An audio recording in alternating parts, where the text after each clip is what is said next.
Hey everyone, hi, welcome back to my channel. Today I'm going to be doing a couple of Women's Prize 2023 long list predictions. And if you love prizes, if you are like me and you love prizes and you love talking about literature and following book prizes, even if it's from a more intellectual point of view, rather it's like from a bit from afar. I'll get more into that in the meat of the video. But if you love book prizes, you love books and reading, I would encourage you to subscribe and stick around. My name is Shelly. Did I say that? Oh my gosh. It's okay. It's okay. We're just gonna shake off the rocky start. Let's just go ahead and get into the meat of this video. As I was mentioning, this sort of intellectual curiosity about the Women's Prize, what I mean by that is I don't want to get swept up in the hype of the Women's Prize. I want to follow it. I want to cheer it on as a spectator, but I don't know if I want to spend all of my money or all of my reading time, consuming the long list for the Women's Prize or even the short list. So that's kind of my position when it comes to the Women's Prize in 2023. Of course, I'm hoping not to lose my mind, but you never know until the prize list actually gets here. And here's the deal. The list that I've generated for my predictions are going to be books that are going to be extremely difficult to avoid because I already want to read them. And so the long list is almost like a bit of a wish list for me. These books, I have downloaded a sample on my Kindle. They've made it into my holds list from the library. I have seen them on best of lists here, there, and everywhere. And if these books, I have 1, 2, 3, 4, 5, 6, 7, if these 7 books, any one of them, makes it to the short list or makes it to the long list for the Women's Prize, I will have a really difficult time waiting to see the reviews, waiting to see the general reaction. I will have a really difficult time not downloading a sample on my Kindle immediately and consuming it and forsaking all my other reads. So this is where I'm at with my list. So it's kind of you're gonna get a peek into my wish list, into what I want to read, what's top of mind, but I haven't bought yet. And part of it is because of the cost. These books, the books, are new releases, and they can be quite expensive. If I bought 7 new releases at, you're talking like $90 worth of money and hours and hours of my reading time. I don't know if that's what I want to do. So again, I'm trying to wait and see as much as possible, but you never know. Okay. And then at the very end of the video, I'm going to name a couple of books that I've already read that fit the parameters for the Women's Prize. And I'm just going to name them to see if they are shortlisted because I think they are good potentials. That was really quite the ramble. I'm sure y'all are just like, just get to your predictions, Shelly. Okay, so I'm going to scoot to the side. Book number 1 is going to be one that made it on Steve Donahue's Best of Fiction for 2022. And I've never read this author, even though she is quite prolific. And I don't know, I think the Women's Prize, at least last year, there seemed to be a split between really popular authors like Ruth Ozeki, Louise Erdrich, and others, and more unknown. So this author would definitely fall on the side of popular, and it is Geraldine Brooks's Horse.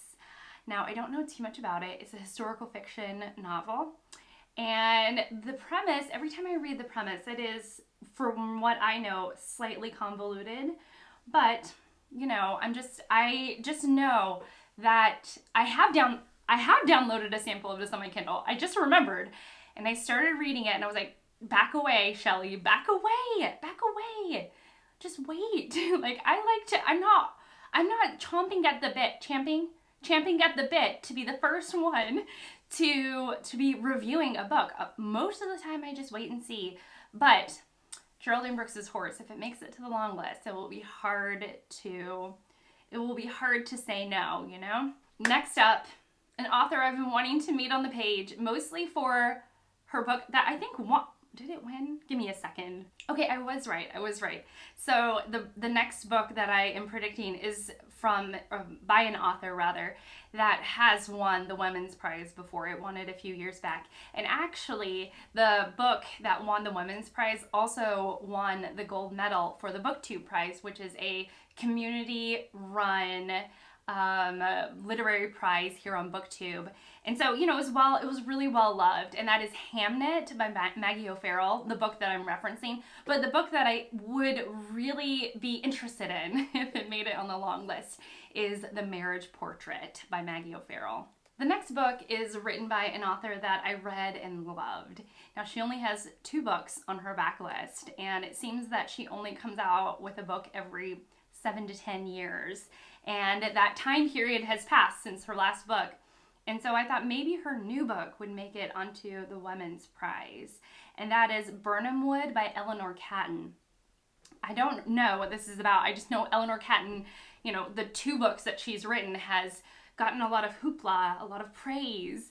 And so I'm expecting Burnham Wood to be of that sort of literary height as well. Maybe too much pressure, but, you know, what can I say? She just is an incredible writer. I really love The Luminaries. It was one of my top books from last year. It was such a great read. She is clearly a smart writer, and I just wouldn't expect anything less from her latest release. Next up, we have the book that I feel like everyone and their mother has read, and I am the last person on earth to read it. It did really well in the Goodreads Choice Awards, but a lot of people on BookTube really loved it as well, and I was just like, oh, it sounds so good. It is Julie Armfield's Our Wives Under the Sea, which is supposed to be a literary horror love story, and those words really pulled me in. Again, I've danced around buying this book. I have even put it in my shopping cart at one point or another, and I've always been like, nope, just wait. Just wait a little bit, Shelley. I'm sure you'll find it for a good price in a few months. But if it makes it onto the Women's Prize, hopefully they'll make it a little more accessible than it is now. Next up on my list is a book that Olive at a Book Olive just loved. And I really respect Olive's opinion on fiction, on nonfiction. And she just loved this fiction book. And what was interesting was that it was character driven, and they also talked about art. And I was like, those words are the words to my heart, to my little literary heart. And it is Antonio Egres's Sirens and Muses, which I have really only heard Olive talk about, I think. And she just really loved it. And the way that she described it, I was like, that sounds like a book for me. So again, if this makes it onto the long list, like, I will be immediately downloading a sample onto my Kindle. Next up, we have a book that Fraser, my friend Fraser Simons at the Channel Springboard Thought really loved. And Anne Novella. Actually, Anne Novella interviewed the author. And the premise of the book sounded so interesting. And it sounds like, I like weird historical fiction novels. That's how I've decided to classify it. I'm borrowing Jennifer Brooks's terminology. But like, I like the book Wolf Hall. I really love that book. I really enjoyed Booth by Karen Joy Fowler, which is again another sort of weird historical fiction novel. And so I think Catherine Chen's Joan also falls under this umbrella. It is a retelling of Joan of Arc, and she does it in this way where Joan possibly had the sort of physical masculine characteristics that got her mistaken for being a man. And so she takes a different perspective for Joan, and I'd be really interested in reading that. My final book is another Jennifer Brooks kind of thoughtful. She loved this book. I think it was Jennifer Brooks. And I know that Britta Buller really loved this book as well. And I downloaded a sample on my Kindle last night because I just wanted to read it so badly because it just seems like a Shelley book. And it is Woman Eating by Claire Coda. Woman Eating is an indie book done by an indie press. I'll leave the information down below. But Woman Eating is like a vampire sort of telling. It's taking the vampire storyline and doing a little twist on it. And I think it's a lot about like the internal struggle of what it's like to be a vampire. It's very metaphorical, and I've heard that there are beautiful descriptions of food, which I am there for.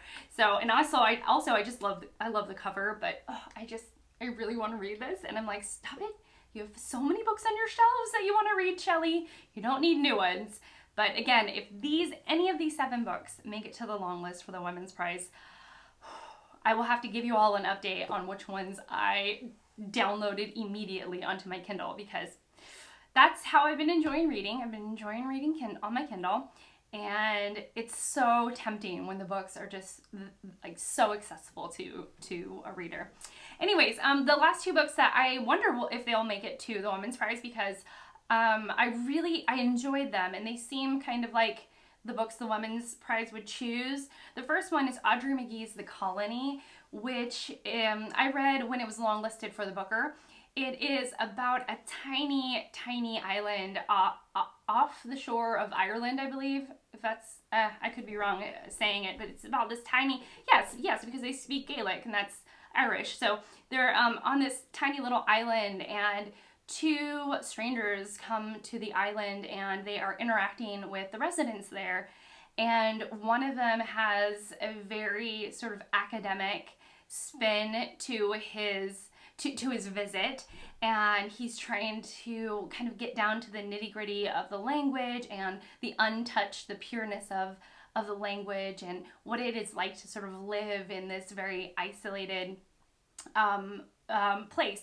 And then the other stranger is an artist, and he's trying to kind of get back in touch with his own artistry.